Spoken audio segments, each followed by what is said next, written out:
était venu de cliquer. Vous l'avez fait, vous êtes sur le journal de l'Entre-deux-Mers et je vous en remercie.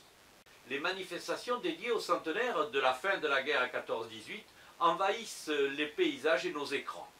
Tant mieux.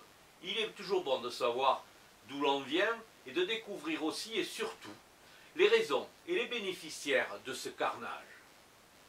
C'est à Créon que j'ai choisi mon coup de cœur. Et justement, je vous propose d'assister à un spectacle organisé par l'association des Amis d'Amaury.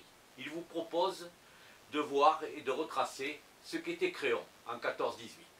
Vous aurez ensuite le mur des rendez-vous, vous en avez l'habitude, et puis une réflexion sur l'actualité.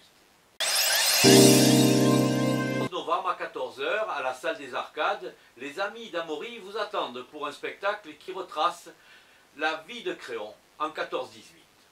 Michel Matt vous en dévoile le contenu. À la demande de la mairie, nous organisons donc un spectacle pour la commémoration de la guerre de 14-18 en fonction de ce qui s'est passé sur Créon. Les Créonais qui ont été appelés à aller à cette guerre malheureusement. Les femmes qui ont œuvré pour l'économie. Ils ont fait les moissons, les lavandières qui racontent autour du lavoir un petit peu qu'elles attendent les lettres de leurs maris, de leurs frères qui sont partis à cette guerre. Le retour des poilus, le camp des infirmières qui ont œuvré pour les sauver, leur retour et la joie d'avoir terminé cette guerre. Nous avons fait nos costumes. Des accessoiristes pour faire les décors, donc Patrick Étienne Jacques et Georges Casalet qui œuvrent dans toute la commune pour trouver des décors de cette époque-là. Pour les infirmières, je suis allée dans les pharmacies pour chercher tout ce qui était pansement et tout. Elles sont gentilles, elles me prêtent tout.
On estime à environ 200 le nombre de décès annuels dus à une électrocution en France et à environ 4000 celui des électrisations graves entraînant de forts handicaps et des séquelles.